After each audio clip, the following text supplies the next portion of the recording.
Je m'appelle Evelyne Joss, je suis psychologue, psychotraumatologue, maître de conférences associée à l'Université de Metz. Bienvenue sur la chaîne Résilience Psy dédiée à la psychologie et à la conscience. Et aujourd'hui, nous recevons Jacques Besson. Bonjour Jacques, Bonjour. qui est psychiatre et addictologue, et on va être en plein dans le sujet de la conscience, des neurosciences et aussi des psychédéliques. Alors Jacques, est-ce que tu peux te présenter un peu plus que ce que je l'ai fait? Volontiers. Je suis professeur honoraire, ça veut dire retraité, de l'Université de Lausanne, où j'ai pratiqué une chaire de psychiatrie et de santé mentale en étant addictologue. J'étais un des premiers addictologues avec le titre de spécialiste en Suisse.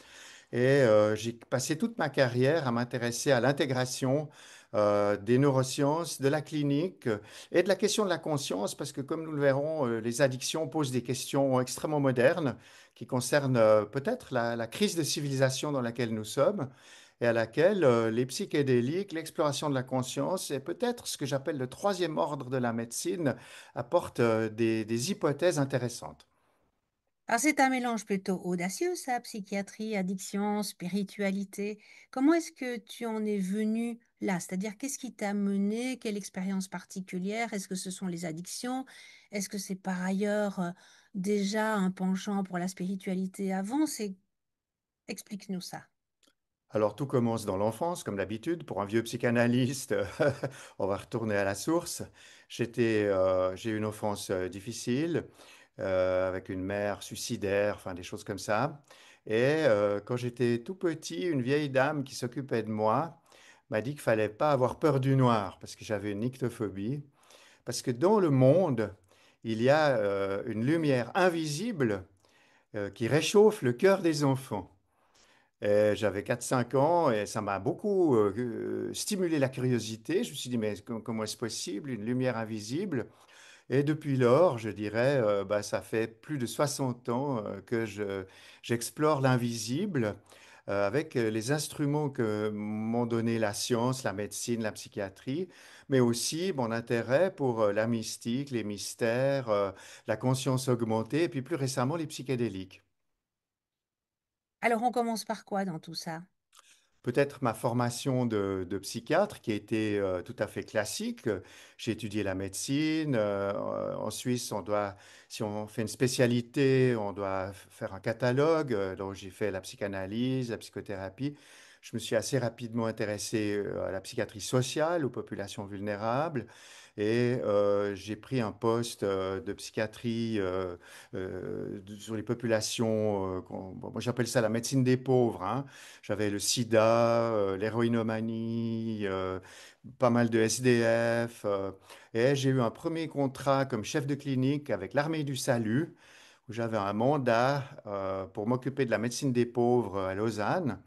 Et j'ai fait beaucoup de découvertes avec les salutistes sur le plan éthique, sur le plan de l'engagement et sur le plan de la dimension spirituelle, sur laquelle ils étaient peu insistants, mais ils étaient assez présents et ils avaient une belle lumière à apporter à ces populations qui étaient quand même désespérées, il faut bien le dire.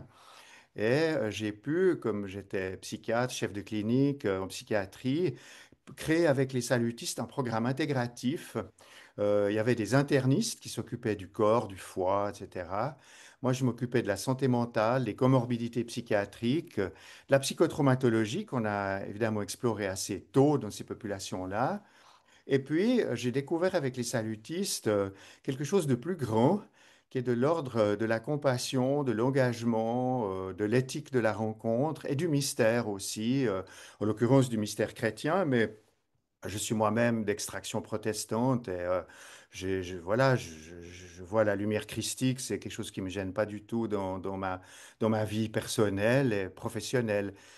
Et avec les salutistes, j'ai rencontré le mouvement des alcooliques anonymes qui était invité dans notre petite clinique toutes les semaines. Et j'ai rencontré les 12 étapes, j'ai rencontré Bill, Bob, le Big Book dans le fond le channeling, puisque Bill et Bob ont reçu les 12 étapes par médiumnité. Et Carl Gustav Jung, il faut savoir qu'en Suisse, on est volontiers jungien. Moi, j'ai une formation freudienne et jungienne. Jung était fasciné par Alcoolique Anonyme parce qu'il voyait là une expression de l'inconscient collectif qui s'exprimait pour le bien commun, depuis les archétypes, dans le fond. Et je me suis passionné pour l'intégration bio-psycho-socio-spirituelle des addictions. J'ai participé à l'engagement des salutistes sur des causes perdues, les clochards, le sida, etc.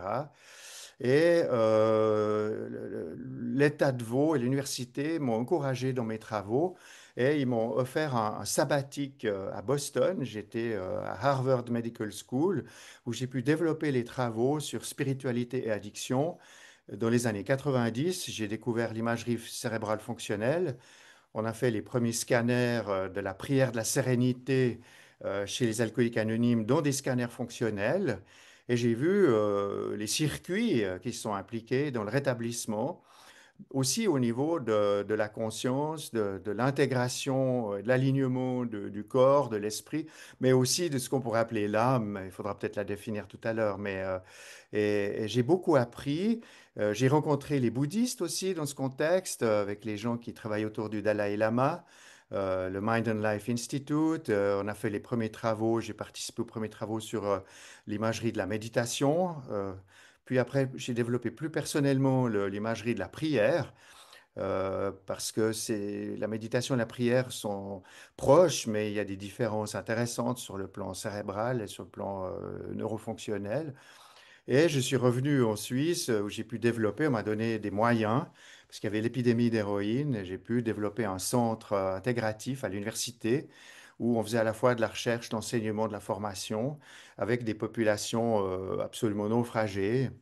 Je disais volontiers que j'étais le capitaine du radeau de la Méduse. Et c'était magnifique. J'ai mis beaucoup de cœur et on a eu beaucoup de succès à l'échelon national. J'ai été nommé à la commission fédérale drogue où j'ai pu amener de l'innovation sur ces questions. Et assez rapidement, je suis devenu un des points de repère, disons, en addictologie et en neurothéologie. Cette nouvelle science qui étudie le cerveau spirituel et religieux. Donc, voilà, en gros, le parcours professionnel avec un engagement clinique et scientifique. Vraiment les deux, un pied dans la science, un pied dans ce qu'on peut appeler la foi, c'est-à-dire un engagement dans la fraternité. C'est particulier à la Suisse, cette ouverture, parce que ton hôpital qui t'envoie à Harvard pour faire cette formation, c'est assez étonnant quand on voit en France avec la chasse aux sorcières et tout ce qui est directement considéré comme secte. Alors, on a la chance en Suisse d'avoir une constitution fédérale qui garantit la liberté de croyance, de culte et d'expression, à l'article 4. Et les universités, à ce titre, ont des facultés de théologie et de sciences des religions qui sont intégrées à l'université. Et j'ai eu la chance d'être vice-recteur pour la recherche de l'Université de Lausanne. Et j'avais les moyens de faire des programmes interdisciplinaires entre médecine et théologie, entre sciences humaines et sciences de la religion. C'était tout à fait financé par le Fonds national de la recherche, où j'étais d'ailleurs membre du conseil de direction. Et assez rapidement, les gens se sont intéressés à travers les neurosciences au fondement scientifique finalement de la spiritualité.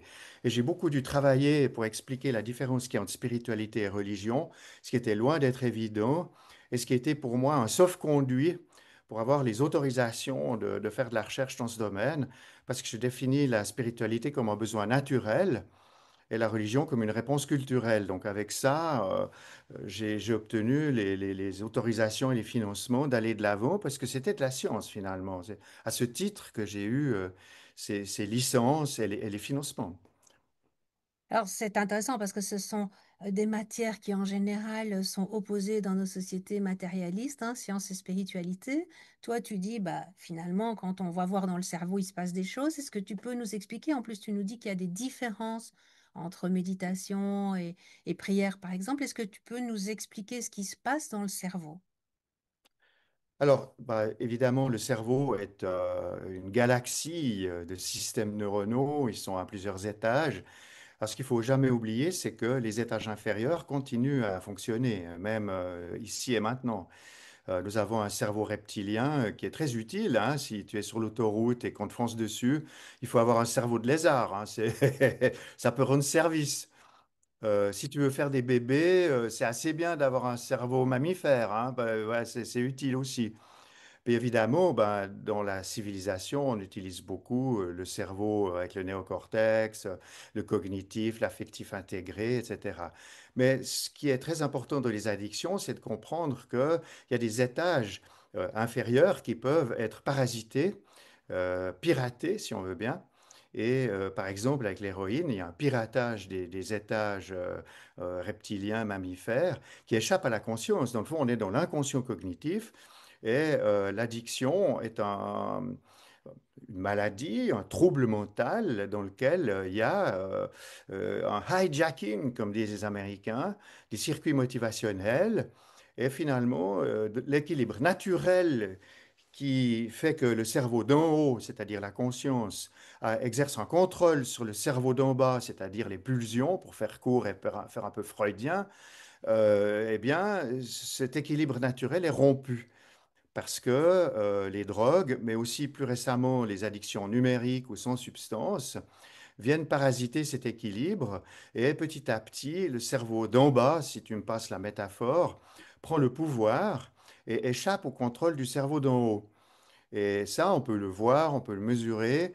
Et c'est tout l'enjeu de la spiritualité, c'est que c'est une des techniques, avec la méditation et la prière, on y reviendra, qui permettent de retrouver du contrôle par le cerveau d'en haut, entend par là le lobe préfrontal, sur le cerveau d'en bas, entend par là le subiculum, le cortex entorhinal et puis les boyaux de la tête, comme on dit au vaudois. Et c'est extrêmement intéressant de retrouver l'alignement l'équilibre entre ce qui est nécessaire pour le pulsionnel et ce qui est nécessaire pour la conscience, et peut-être même la grande conscience, comme le disent les bouddhistes, puisque j'ai eu la chance de rencontrer personnellement le Dalai Lama, je l'ai invité à l'Université de Lausanne.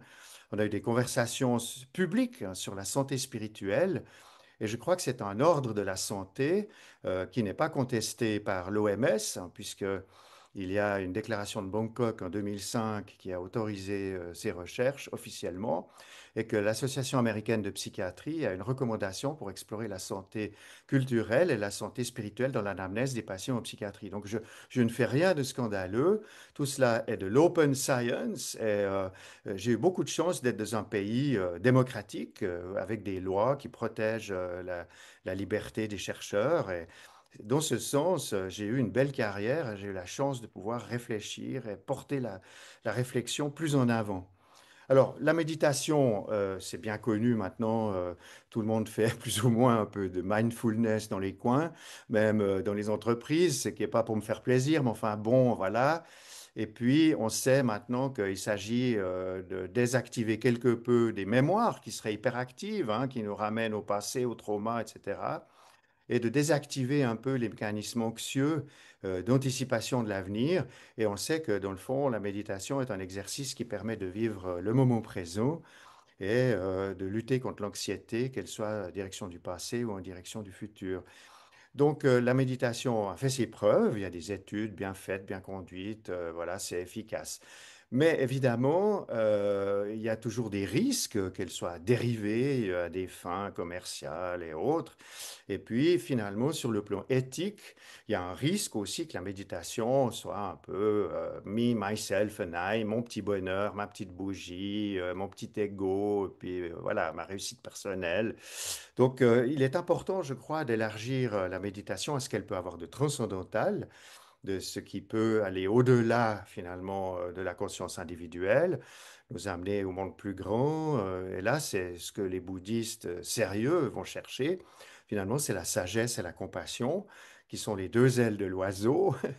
Pas de sagesse sans compassion et vice-versa. D'ailleurs, au christianisme, pas de vérité sans charité, c'est tout à fait parallèle hein, comme vision du monde. Mais alors, la prière, dans le fond, c'est la même chose que la méditation au niveau des circuits pour la présence, pour la concentration. Mais ce qu'il y a en plus dans la prière, c'est la dimension du langage. Parce que nous sommes des êtres de culture, nous avons des traditions, il y a des anciens, il y a des écritures, il y a une parole qui est vivante. Et dans la prière, on peut montrer en imagerie cérébrale l'importance qu'il y a d'introduire du tiers par rapport à la critique que j'exerçais sur la méditation. Dans la prière, il y a du grand autre, il y a du tout autre, il y a du plus grand que nous, il y a ce qui nous dépasse et à quoi on peut s'adresser. Et c'est là que la neuroscience est intéressante parce que on peut voir que dans le cerveau, finalement, on peut avoir des représentations de ce qu'on pourrait appeler un objet spirituel qui peut créer de l'attachement, du lien, un lien avec soi-même, un lien avec autrui et un lien avec la nature et l'univers, qui sont dans le fond les trois axes de la spiritualité. Donc la prière est un soutien démontrable au soi pour aller vers plus grand que nous, explorer la conscience et retrouver la juste dimension de l'être humain dans le cosmos, dans l'humanité et dans la conscience. Voilà un peu où j'en suis arrivé après toutes ces années de recherche à partir des addictions. Parce que ça, c'est quand même quelque chose de très important. Euh, quand j'ai regardé un peu pourquoi et comment fonctionne la spiritualité sur la santé, notamment sur les addictions, je suis tombé sur deux chercheurs de génie qui ont survécu à Auschwitz. Il y a Aaron Antonovsky, qui est un sociologue médical, qui a montré que l'humain a une volonté de sens et que, on peut construire une cohérence. Donner du sens, comprendre le monde, se donner les moyens de survivre intelligemment, avec pleine conscience, justement. Et il a appelé ça la cohérence. Et la cohérence, c'est un pilier pour la salutogenèse, c'est-à-dire la salutogenèse, c'est construire dans l'avenir des attracteurs de santé. Et la spiritualité est un pilier de la salutogenèse. Elle permet d'avoir une confiance finalement dans l'univers, dans autrui, dans soi-même, pour créer des attracteurs de santé. Et les travaux d'Antonovsky ont été complétés par Viktor Frankl, un psychanalyste qui a été déporté avec sa famille à Auschwitz. Ils sont tous morts sauf lui. Et il a appliqué la psychanalyse à la crise de civilisation qu'il observait dans cette horreur des camps. Et il est arrivé aux mêmes conclusions, mais sur un mode un peu différent. Il a dit l'humain a une volonté de sens. Et de même qu'il y a un inconscient individuel freudien, eh bien, lui, il postule l'existence d'un inconscient spirituel qui serait alors à l'échelle de la culture, à l'échelle de la civilisation, et dit que s'il y a un refoulement de l'inconscient spirituel, alors on assiste à une névrose non plus individuelle, mais une névrose de civilisation, dont le symptôme cardinal est le vide existentiel, je crois qu'on peut toujours constater aujourd'hui, et dont les trois symptômes sont la dépression, l'agression et l'addiction. Et ça m'a ouvert les yeux sur la dimension civilisationnelle de la névrose selon Frankl. J'ai retrouvé la place de la spiritualité dans la construction de la santé mentale, de la santé spirituelle et de la santé tout court. Et je crois aujourd'hui que nous sommes en modernité, aujourd'hui en 2025, nous sommes en plein dans cette crise de civilisation. Et je crois savoir que dans beaucoup de pays, et notamment en France, nous avons des problèmes avec la dépression, l'agression et l'addiction, et que les réponses ne sont pas sectorielles, les réponses ne peuvent être qu'intégratives et globales, et réenchanter le monde et repasser par une spiritualisation de notre culture. Ça me semble incontournable. Voilà les grandes lignes. Donc la spiritualité, c'est à la fois le lien et le sens que ça Oui, peut apporter pour les personnes qui souffrent d'addiction. je dirais Pas que la uniquement, bien sûr, mais spiritualité, oui, la spiritualité est un trouble de la santé mentale, étant une ressource pour la santé mentale, parce qu'elle crée du sens par le triple lien. Donc, elle apporte le sens, parce que le sens, il est créé par le lien avec soi-même, l'honnêteté, la sincérité, l'introspection, le dépassement de soi. Le lien avec autrui, la fraternité, l'altérité, oui, et puis le lien avec la nature dont nous faisons partie. On peut faire une écologie intégrale à ce niveau-là, mais aussi le lien avec l'univers parce que finalement, nous ne savons pas d'où nous venons, nous ne savons pas où nous allons. Et je crois qu'il faut beaucoup d'humilité sur le plan existentiel, qu'on soit croyant ou non, pour savoir qu'il y a un monde plus grand auquel on peut accéder. Et c'est bien l'enjeu du spiritual care, qui est dans le fond le produit en clinique, qui est hérité des neurosciences de la spiritualité. Et j'ai eu le privilège de conduire des expériences et des programmes de spiritual care dans les hôpitaux universitaires en Suisse. Alors, comment ça se passe, ces programmes? C'est-à-dire comment vous abordez les patients? Qu'est-ce que vous leur proposez? Qu'est-ce que vous leur apportez? Alors tout d'abord, il y a cette notion qu'il existe trois ordres de la santé. Il y a la santé physique, qui nécessite des réponses biomédicales qui ne sont pas contestées. Je suis médecin, faculté de médecine, pour moi c'est OK. Il y a une santé, on va dire, mentale, psychique, pour laquelle il y a des réponses psychologiques, psychothérapeutiques, psychanalytiques, psychotraumatologiques, oui, puisque c'est ton domaine. Oui, certainement. Et nous avons beaucoup d'instruments pour aider le prochain avec la psychothérapie sous toutes ses formes. Et c'est une dimension importante. Voilà, c'est la santé psychosociale, incluant les liens. Mais il y a un troisième ordre de la santé, ce que les bouddhistes appellent la grande santé, et ce qu'en christianisme on pourrait appeler la guérison, avec alors un G majuscule, qui serait dans le fond d'accéder au monde plus grand, de se savoir créature dans un monde créé, euh, d'avoir une responsabilité dans la création, se savoir co-créateur, se savoir engagé dans un monde en marche, dans un monde en déploiement. Et cette responsabilité, cette créativité font toute la noblesse de l'humanité qui, à travers le libre arbitre et la responsabilité, la créativité, donne la grande santé dans laquelle on est engagé totalement dans ce que Jung appellerait l'individuation, c'est-à-dire que l'individu devient une personne.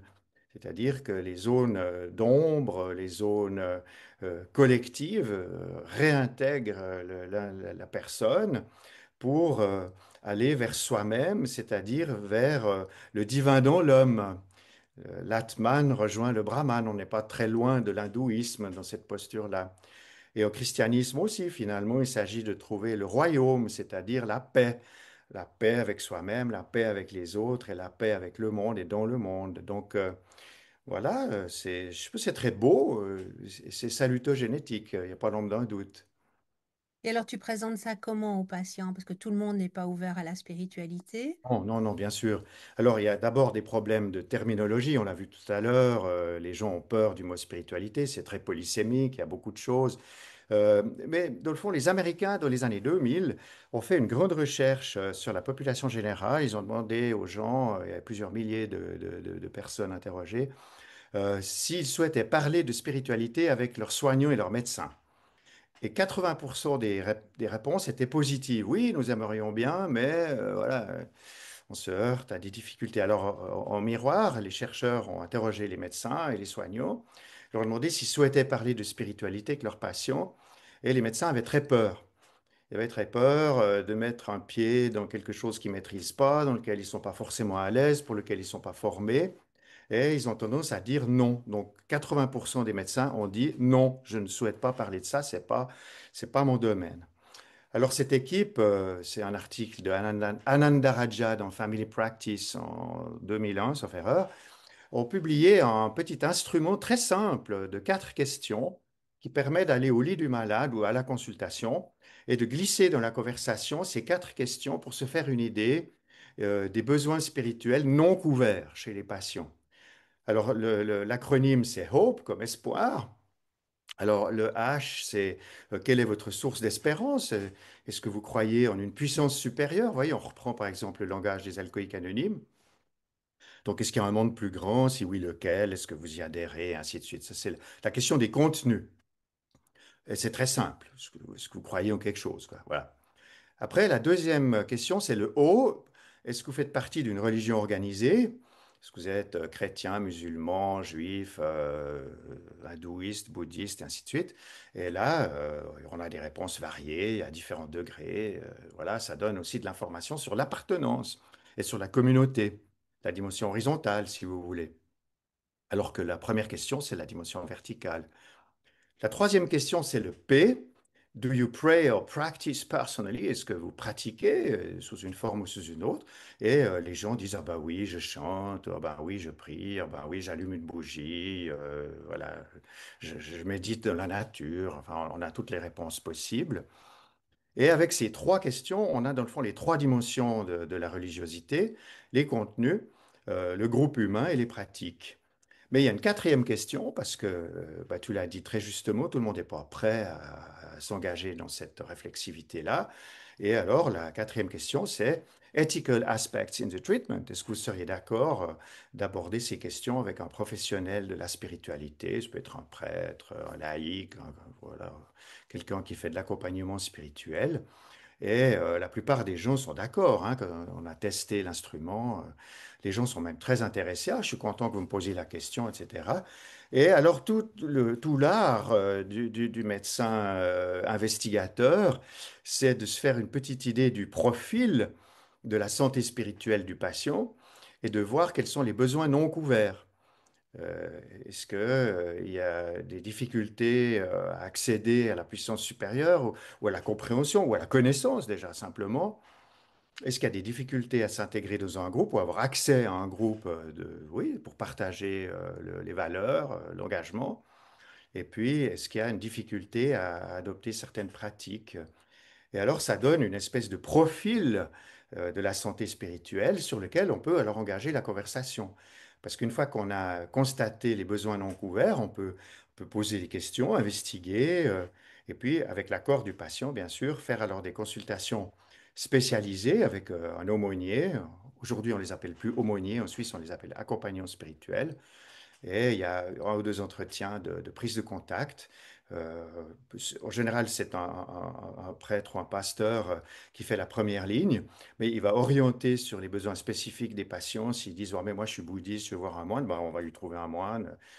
Voilà. Et c'est très intéressant parce que j'ai eu le privilège de diriger une commission de révision des pratiques cliniques quand il y avait des échecs dans les hôpitaux psychiatriques en Suisse romande. Et j'ai vu qu'il y avait beaucoup de souffrances spirituelles qui n'étaient pas abordées, qui pouvaient amener à des choses graves. Je peux donner un exemple.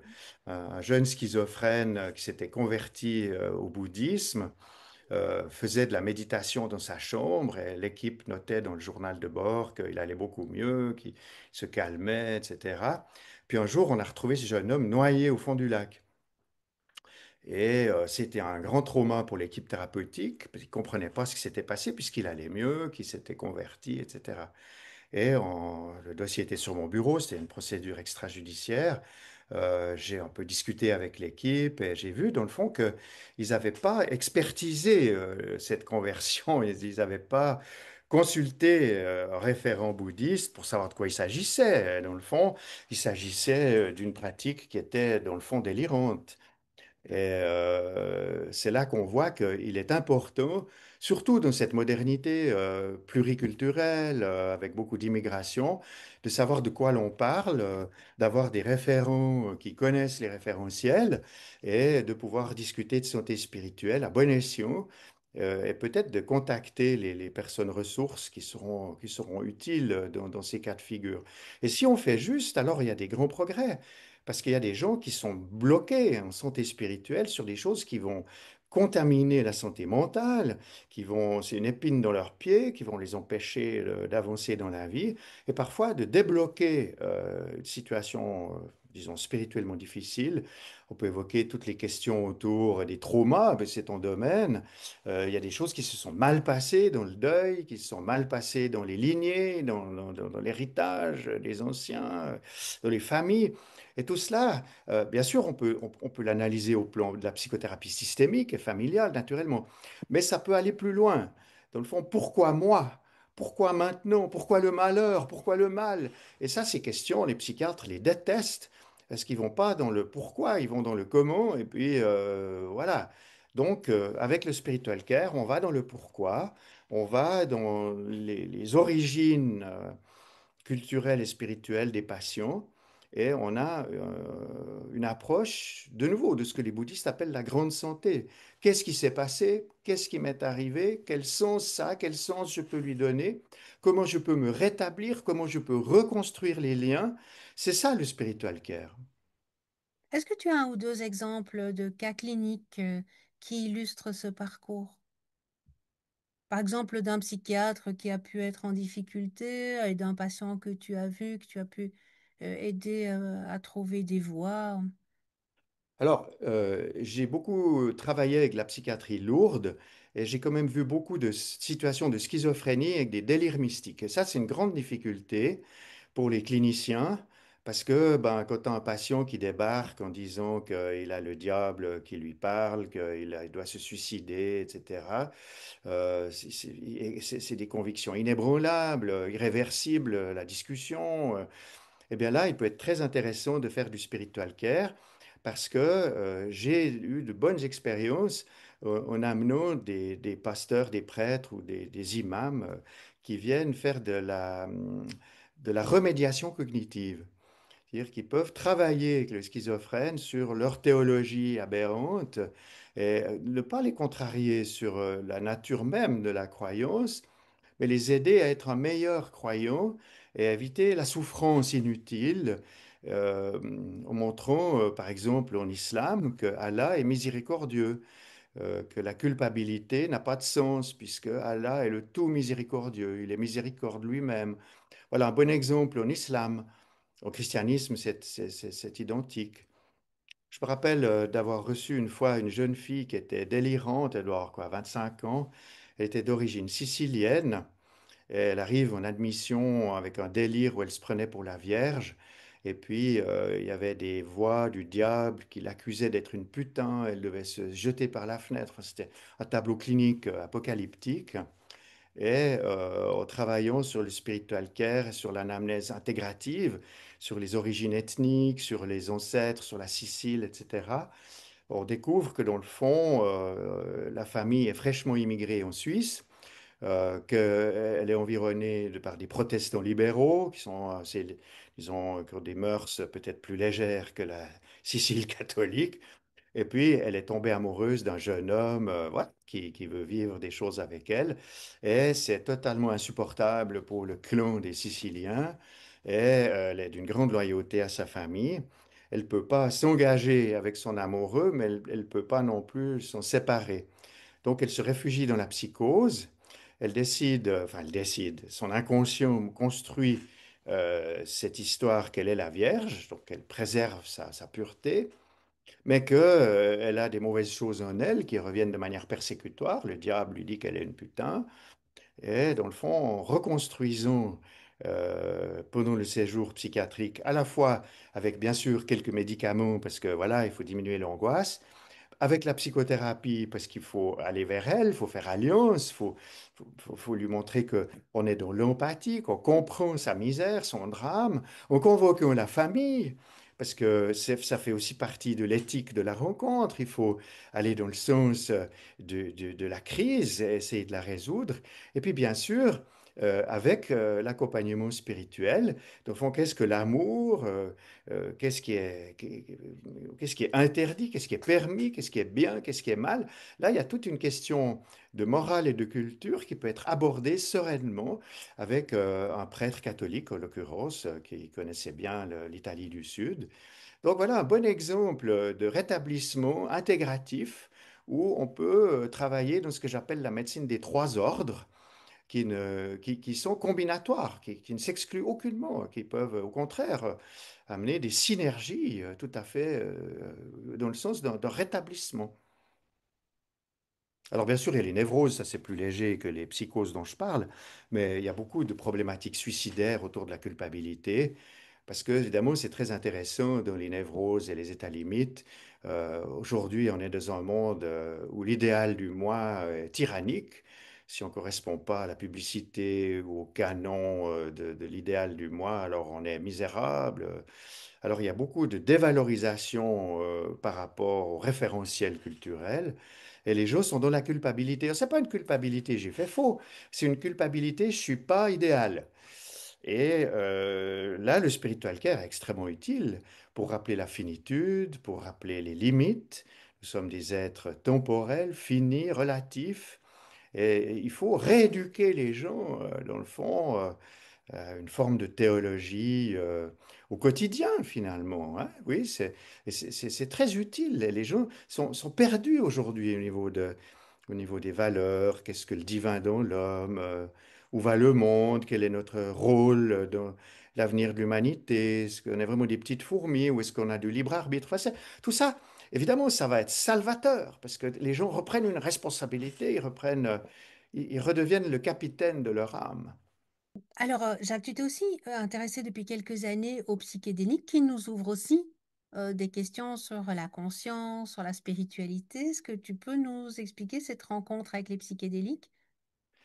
Oui, alors là, on retrouve la Suisse, parce que dans le fond, c'est Albert Hoffman, il y a 80 ans, qui a découvert le LSD à Bâle. Et puis en Suisse, il y a toute une frange de scientifiques, de psychiatres, de psychothérapeutes qui se sont intéressés aux psychédéliques dès les origines. On peut remonter à... Bon, il y a les mouvements américains, hein, avec Timothy Leary, etc. Puis après, il y a eu les interdits de Nixon sur bon, c'est considéré comme des stupéfiants. Mais en Suisse, comme on avait les labos et la recherche noble, on a pu continuer discrètement. Et en 1987, donc c'est quand même déjà il y a un certain temps, il y a une société suisse de médecine voilà, psychédélique qui fait son apparition et on a les premières autorisations pour étudier le LSD en psychothérapie, puis la MDMA, l'ecstasy, à Zurich et à Bâle, c'est les Suisses allemands qui ont le leadership. Et comme c'est les débuts de l'imagerie cérébrale, il y a un certain Wollenweider qui a montré les effets de l'ecstasy sur les circuits de l'empathie et les mécanismes ontactogènes. Donc ça, c'est très intéressant. Et puis après, bah, évidemment, il y a le LSD. Plus tard, la psilocybine, qui a aussi été étudiée par Albert Hoffman. Donc il y a un socle scientifique qui légitime les médecins suisses à s'intéresser à ça. À partir de 2007, on a des autorisations de l'Office fédéral de la santé pour faire des essais conduits publiquement. Et maintenant, depuis une dizaine d'années, il y a des autorisations officielles pour les médecins qui en font la demande de prescrire les psychédéliques pour des indications très précises qui sont la dépression résistante, le psychotraumatisme et les addictions sévères. Et les drogues qui sont autorisées, c'est le LSD, la psilocybine et la MDMA pour le moment, sont sur le banc de touche. Euh, on va aller un petit peu plus loin. Il, il y a des drogues qui attendent leur tour.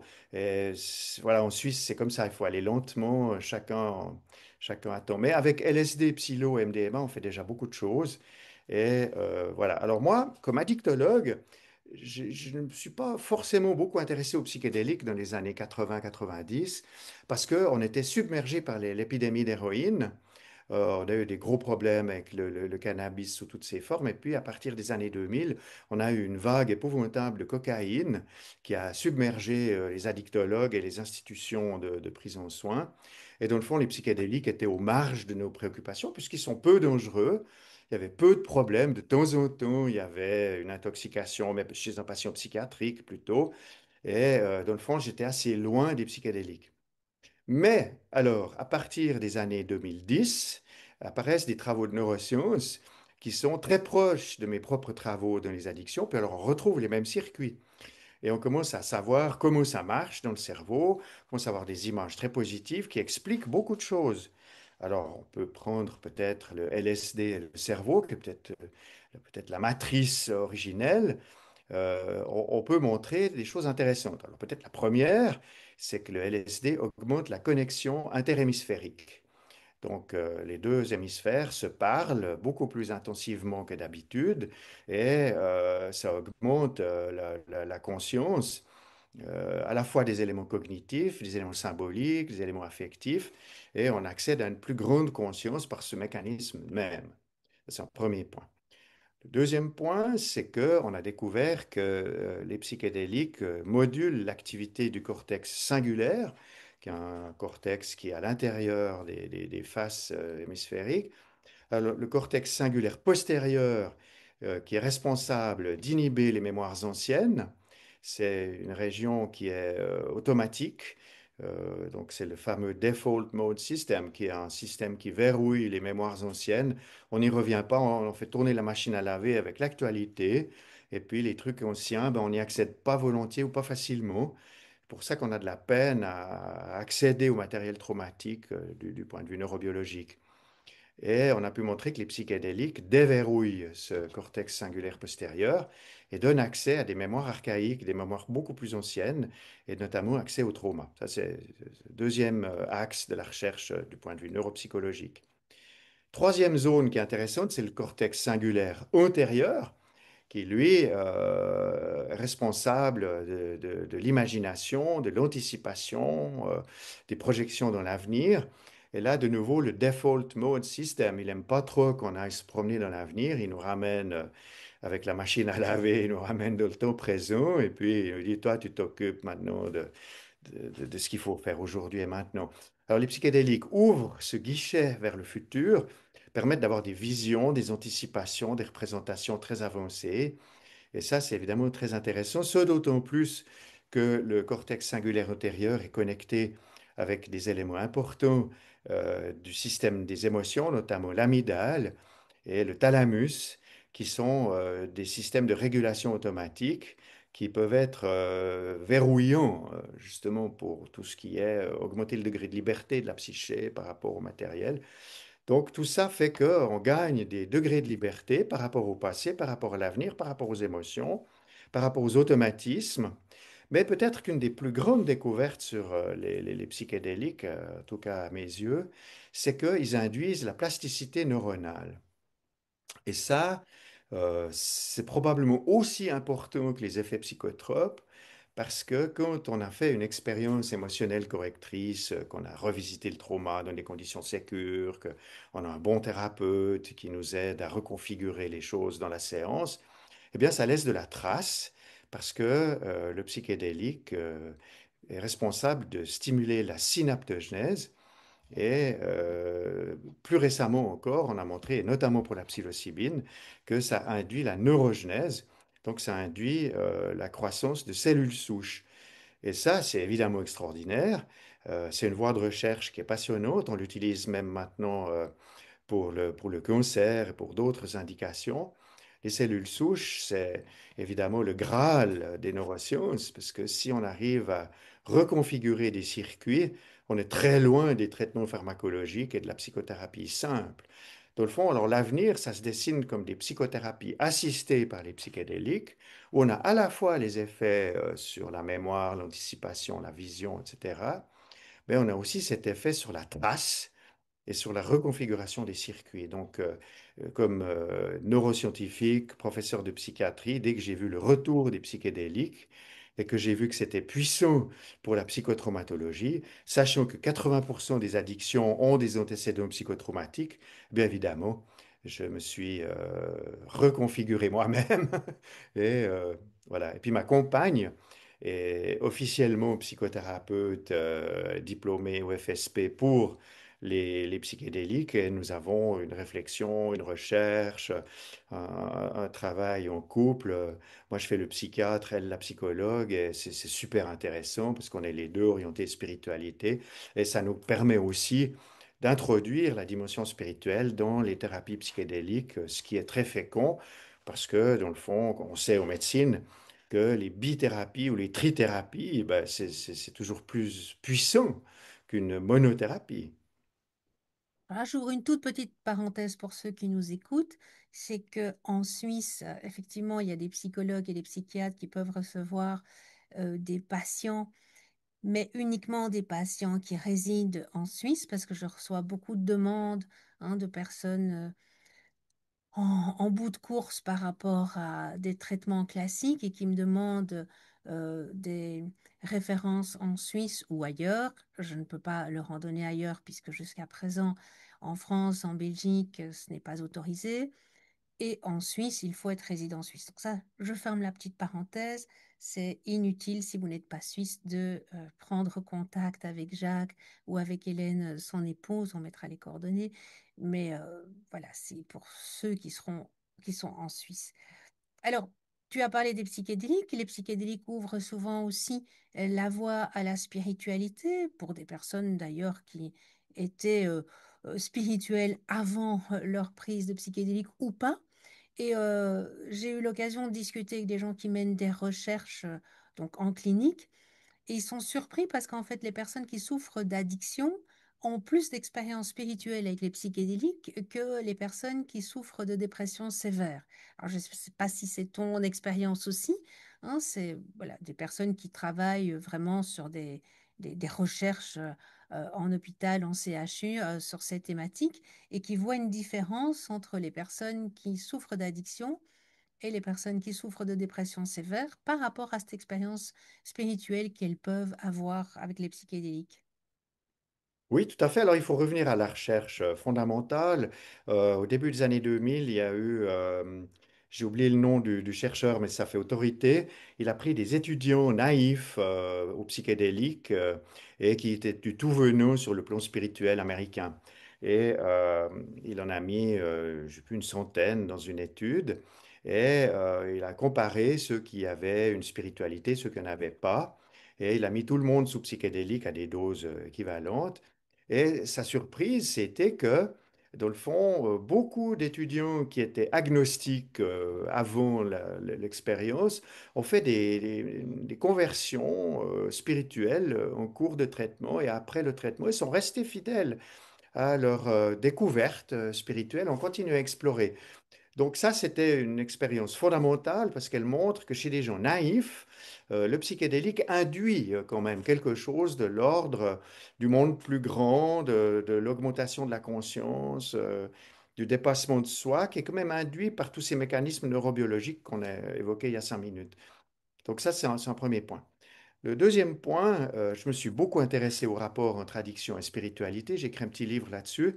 D'ailleurs, Carl Gustav Jung nous avait largement précédés parce qu'il a écrit au fondateur des Alcooliques Anonymes que les alchimistes, déjà très anciennement, depuis probablement plus de 1000 ans, avaient une formule alchimique pour soigner les addictions qui était spiritus contra spiritum. Spiritus en latin veut dire à la fois l'alcool ou la drogue, mais aussi évidemment l'esprit, l'âme, l'appareil psychique. Donc la formule magique des alchimistes, c'était que l'alcool dégrade l'esprit, mais en même temps que c'est l'esprit qui va attaquer l'alcoolisme. Et il a fait tout un développement sur cette question, et j'en ai tiré la conclusion que personnellement, dans mon petit livre, dans le fond, l'addiction est une impasse de la spiritualité.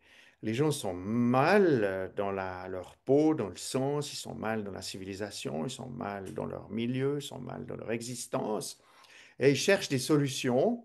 Et malheureusement, quand ils tombent sur les addictions et les drogues, ou les drogues numériques, hein, Internet, eh bien, c'est une solution à court terme, mais qui va les pirater et qui va, dans le fond, les amener dans l'aliénation parce que ça, c'est alors un autre sujet. Je me suis beaucoup intéressé à l'exorcisme. On y reviendra peut-être après.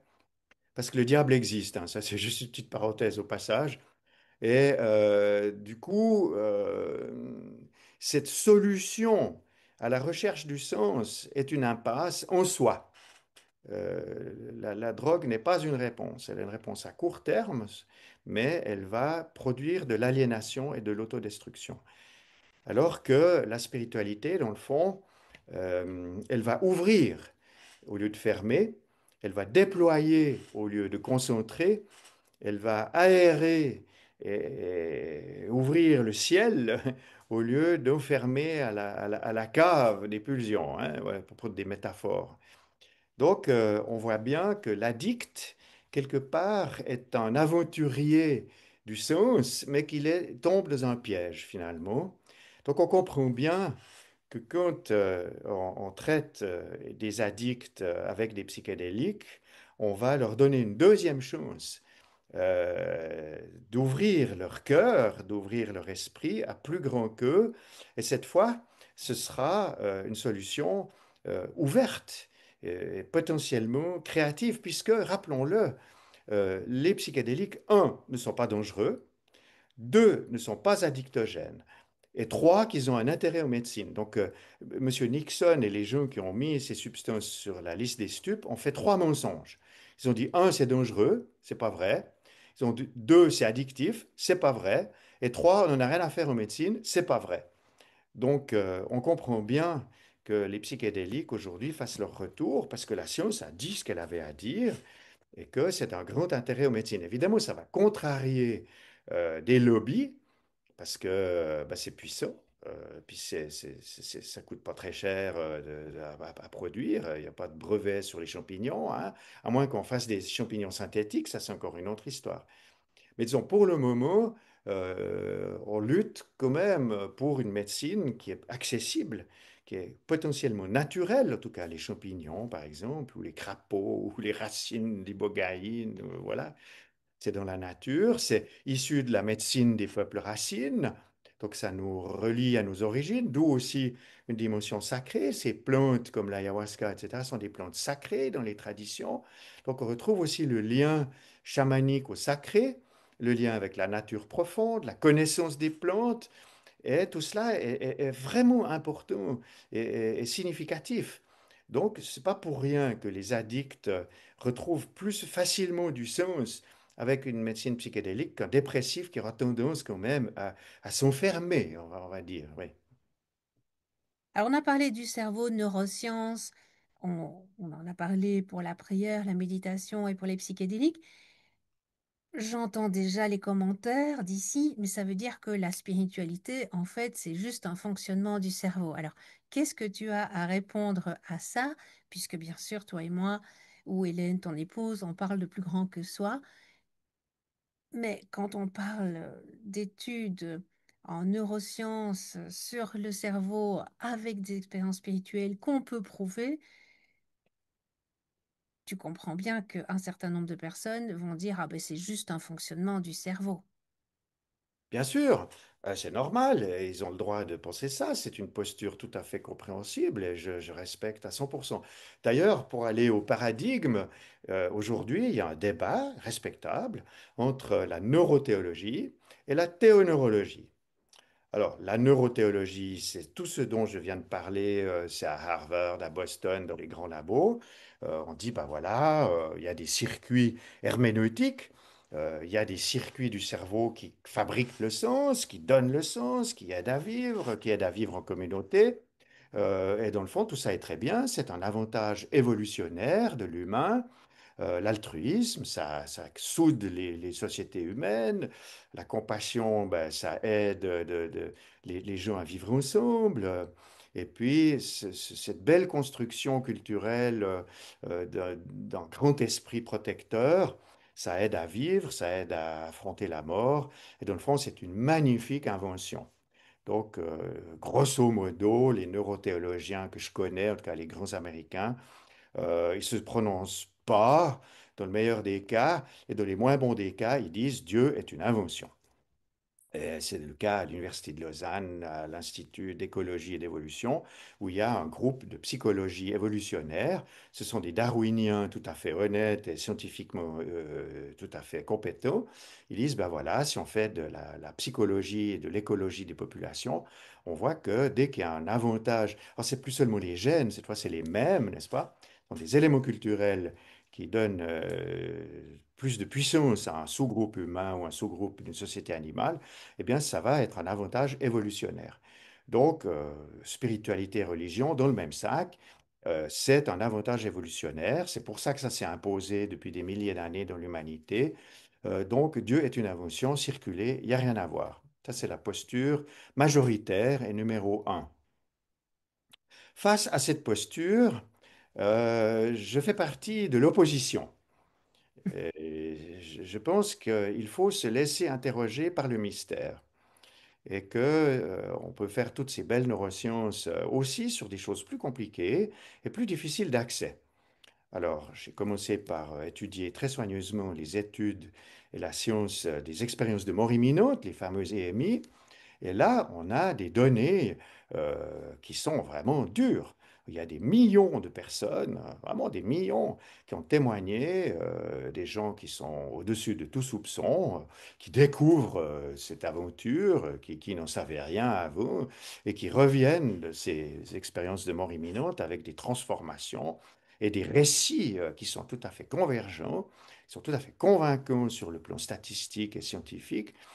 Vous avez les fameux cortèges ouais, qui se déploient avec le sentiment, d'abord la conscience d'être mort, les sorties hors du corps, le tunnel avec la lumière au bout, la revue de vie, les proches décédés qui accueillent, et puis un être de lumière, quel que soit le nom qu'on lui donne, qui accueille et qui pose encore quelques questions, notamment sur le fait est-ce que on veut retourner sur Terre ou pas, puisqu'on a une forme de choix encore à ce moment-là, semble-t-il.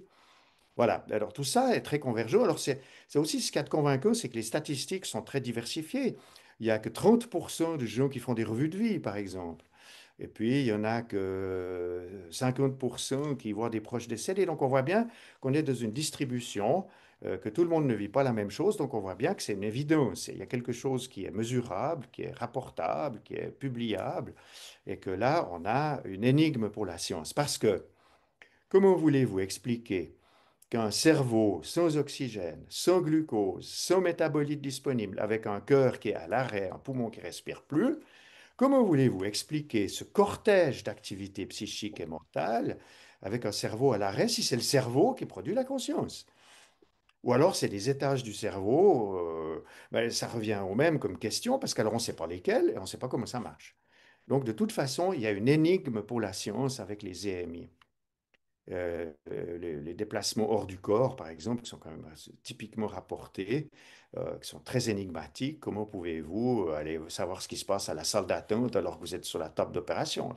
Des choses comme ça. Donc ça, c'est un premier élément scientifiquement dur. La science, elle doit s'occuper des faits têtus. Moi, je suis un vrai scientifique.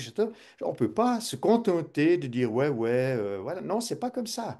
Il y a des faits têtus qui résistent au modèle scientifique. On ne peut pas dire que tout ça, c'est des inventions. Non, ça ne marche pas comme ça. Alors après, on peut étendre le cercle de ces questions à d'autres phénomènes. J'ai la chance d'avoir travaillé avec une collaboratrice qui a fait beaucoup d'expériences sur les existences antérieures chez les enfants. Donc, ils sont au-dessus de tout soupçon. Euh, c'est Favert, Christine Favert. Christine Favert qui est Ouais, déjà passée sur cette chaîne Résilience Psy. alors voilà, donc elle est magnifique, ses travaux sont très convaincants. Les enfants nous racontent des histoires, mais absolument stupéfiantes et très crédibles, parce que ce sont des enfants de nouveau. Où est-ce qu'ils auraient été inventés tout ça, n'est-ce pas? Donc voilà, l'expérience de vie antérieure, avec l'hypnose régressive, qui fait partie du bloc. La médiumnité, sans doute. La médiumnité qui, quand même, interpelle. Moi, j'en ai pratiqué quand même pas mal. Puis voilà, les défunts apparaissent, ils s'identifient, ils donnent des éléments, on va dire, de preuve, hein, que c'est bien eux. Et puis, ils ont des choses à dire. Ils ont une forme de présence. Alors, on ne sait pas exactement laquelle et comment. Mais enfin, voilà, il y a des témoignages innombrables sur la présence des défunts sous une forme ou sous une autre. Et puis personnellement, j'ai un intérêt aussi pour le chamanisme, parce que comme médecin, je n'oublie pas que les premiers humains, quand ils ont commencé à se poser des questions Mhm. fondamentales sur les origines, sur la destinée, sur l'univers, ils ont produit une catégorie de prêtres, les chamans, qui étaient aussi médecins. Et c'était le prêtre médecin qui connaissait la nature, les plantes, et qui connectait le ciel et la terre. Et dans le fond, les premiers médecins sont chamans. Donc moi, ça m'a beaucoup passionné, je me suis beaucoup intéressé à ça, j'ai fait quelques éléments de formation dans ce domaine. Et là aussi, il y a, dans le fond, des formes de conscience proches de la nature. J'ai eu la chance de rencontrer le peuple Kogi, hein, les Indiens de la Sierra Alta en Colombie, qui vivent encore dans la nature de manière très première, hein, qui sont tout à fait connectés avec la nature. Et là, il y a aussi une conscience d'un autre ordre, conscience de la nature, dans la nature. Nous sommes la nature. Donc tout ça fait que la nature est beaucoup plus mystérieuse, beaucoup plus grande que ce que nous pensons. C'est valable pour l'univers. Je connais quand même pas mal d'astrophysiciens qui sont convaincus qu'il y a des univers parallèles, que l'univers est beaucoup plus grand que ce qu'on pense. Il y a probablement plusieurs dimensions qui nous traversent d'une manière ou d'une autre. Alors, évidemment, moi, je ne suis pas physicien, je lis mes collègues, mais c'est quand même très troublant de penser que, dans le fond, on se contente d'un univers à trois dimensions plus temps, alors que les astrophysiciens, ils convoquent 11 dimensions pour expliquer la gravitation universelle. Puis moi, quand je demande une cinquième, on m'envoie promener, vous voyez. Alors que dans le fond, s'il y avait une cinquième dimension, on expliquerait beaucoup de choses sur la conscience, et notamment la conscience non locale, qui est la question où j'arrive avec ma théoneurologie, qui est la posture inverse de la neurothéologie, qui dit, mais dans le fond, le cerveau n'est pas un organe de sécrétion de la conscience, le cerveau est un organe qui accède à la conscience universelle avec un filtre. Il y a des moments dans lesquels on accède à plus de choses que d'autres. Il y a des gens qui sont plus ou moins sensibles, qui ont un filtre plus ou moins large. Euh, et les médiums, par exemple, ils accèdent à des intermondes, des univers parallèles auxquels le commun des mortels n'accède pas en conditions normales. Alors évidemment, les psychédéliques, ils ouvrent un peu le filtre, il faut quand même bien le dire. Sous ayahuasca, il y a beaucoup de gens qui ont vu d'autres civilisations, d'autres planètes. Voilà, pourquoi pas? Moi, ça ne me choque pas. Et dans le fond, je suis arrivé à la conclusion que la conscience est première. Dans le fond, l'univers serait un océan d'informations qui, dans certaines conditions où l'énergie circule, produit des singularités qu'on peut appeler univers, qui sont peuplés de, voilà, de consciences singulières, comme des humains qui ont une conscience individuelle, mais qui participent à la grande conscience. Donc pour moi, Dieu n'est pas une invention, mais une découverte. Donc du coup, la conscience est première et c'est la matière qui se spiritualise. Donc c'est la position que j'ai adoptée en signant avec 400 autres professeurs d'université le manifeste pour une science post-matérialiste, qui est un manifeste important. Mario Beauregard. Alors, Mario est le premier auteur, oui, c'est un de mes amis. Il est d'ailleurs il est membre de mon comité de l'Association pour l'exploration de la conscience à Lausanne. Et on a beaucoup réfléchi et travaillé ensemble. Et c'est vrai que c'est une belle posture parce que de postuler que l'univers est un océan d'informations, ça donne un degré de liberté pour configurer la conscience individuelle, la conscience collective. Tout d'un coup, on retrouve notre ami Jung avec voilà, l'inconscient collectif, les archétypes, le monde imaginal. Et là, tout d'un coup, on arrive à faire des synthèses, comme le fait par exemple Bernardo Kastrup, qui est Mhm. ce physicien magnifique qui montre comment la physique quantique s'élève jusqu'à Jung. Et moi qui suis un vieux Jungien, ça ne peut pas me faire plus plaisir, parce qu'on fait enfin la synthèse entre les sciences de la nature et les sciences de l'homme, voyez-vous. Donc, ça, c'est un espoir magnifique pour le 21e siècle, pour l'avenir de la science, parce que la science post-matérialiste ne critique pas. Je veux dire, la physique de Newton, on en a besoin pour conduire une voiture, voilà. Simplement, vous ne pouvez pas faire la physique de Newton pour comprendre ce que c'est qu'une conscience, ça ne suffit pas. Donc, voilà où j'en suis, voyez-vous. Et qu'est-ce que tu as envie d'ajouter? Je pense qu'on a fait un petit peu le tour, mais il y a peut-être encore quelques petites choses que tu aurais envie d'ajouter pour terminer cet entretien. Alors, j'aimerais revenir à la lumière invisible, Oui. parce qu'on est parti de là, hein. Dans le fond, moi j'ai étudié la médecine, j'avais hésité avec la théologie, mais à l'époque, mai 68, faire la théologie, ça faisait pas bien. Et en choisissant d'étudier la médecine, j'avais fait un compromis entre les sciences de la nature et les sciences de l'humain. Et j'y ai trouvé mon compte. Parce que en médecine, dans la fin du XXe siècle, on a beaucoup exploré l'invisible de la biologie moléculaire, la génétique, puis après les neurosciences. Dans le fond, il y a tout un invisible du vivant que j'ai eu la chance de pouvoir explorer et découvrir. Après, en faisant une formation de psychiatrie, psychanalyse, psychothérapie au sens large, j'ai découvert tout l'invisible de l'inconscient, de la psyché. Et là, j'en ai aussi eu pour mon compte parce que c'est très riche, le monde psychique, c'est magnifique. Et puis, avec l'addiction et la clinique du sens, finalement, j'ai découvert tout l'invisible du monde plus grand. Et j'aimerais revenir à la question d'origine, parce que la vieille dame, quand elle m'avait dit qu'il y avait une lumière qui réchauffe le cœur des enfants, elle avait aussi dit que c'était un enfant qu'il a donné aux autres enfants, que cet enfant s'appelait Jésus. Alors, évidemment, j'avais 4 ans et demi, donc voilà. Mais je me suis quand même intéressé à ce Jésus pour voir un petit peu qui c'était. Et voilà, dans ma vie, j'ai exploré le christianisme que j'espère authentique. J'ai beaucoup exploré, alors comme on est au protestantisme en Suisse, j'ai exploré le protestantisme et ses racines, la réforme, le rapport direct à Dieu, l'absence du clergé, la lutte contre l'institution. Ouais, très protestant, libéral aussi, hein, libertaire, vous voyez, semper reformando, mais il faut toujours tout réformer. C'est très suisse, hein, tout réformer. Voilà. Et puis le catholicisme qui m'a fasciné parce qu'il y a des très belles traditions. J'ai lu beaucoup de textes de dominicains, de jésuites.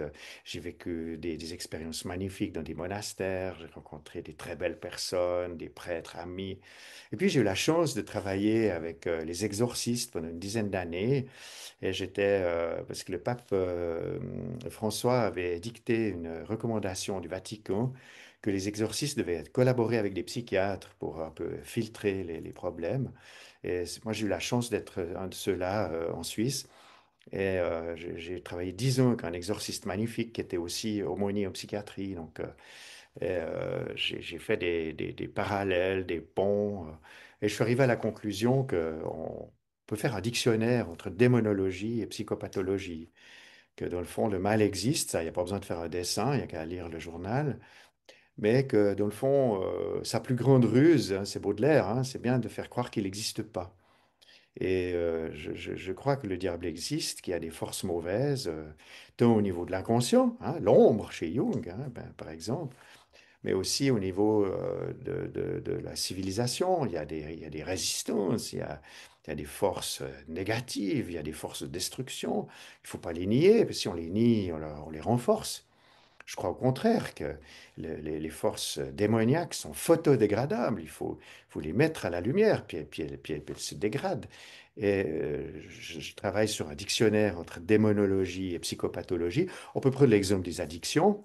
L'addiction est un bel exemple de possession, parce que vous commencez par avoir des envies auxquelles vous résistez dans un premier temps, puis après vous résistez plus, puis après bah, vous êtes intoxiqué, après vous êtes pris au piège, après il y a des problèmes d'assuétude, de dépendance, d'accoutumance. Puis après, vous faites vos premières bêtises. Les exorcistes appellent ça les vexations.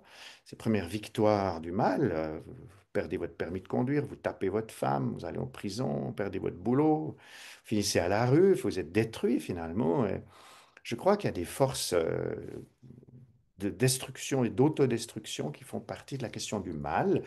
Et je crois qu'aux modernités, on a oublié cette question du mal et que le monde aurait besoin d'être exorcisé, qu'on ferait mieux de voir un peu où est le mal, parce que c'est photodégradable, et parce que la lumière, on revient à l'histoire de la lumière invisible, hein. Justement, la lumière, elle est très puissante. Et que ce soit Bouddha, Jésus, Allah, c'est toujours des êtres de lumière qui sont toujours dans la miséricorde et qui construisent un monde plus beau. Et je crois que la spiritualisation du monde va être une étape totalement nécessaire par rapport à la crise de civilisation dans laquelle on est. Et alors, voilà, que ce soit le Christ cosmique, moi je suis un peu théardien, j'aime bien l'idée que le monde est en marche, que nous avons une responsabilité, que nous sommes des co-créateurs, ça donne une dignité, ça donne une quête du sens pour tous ces jeunes qui cherchent le sens finalement. Ben, le monde est immense, le monde est beau, et dans le fond, je crois que le but de l'existence, c'est d'embellir le monde. Voilà les petits mots que je voulais ajouter. Et quelle belle conclusion. Alors nous allons tout faire pour continuer à embellir le monde. Et oui.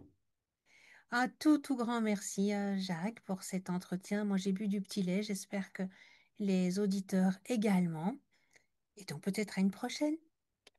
Merci Evelyne, c'était un plaisir et à bientôt, j'espère. À bientôt. Et à bientôt aussi, bien sûr, sur Résilience Psy pour de nouvelles aventures. Au revoir.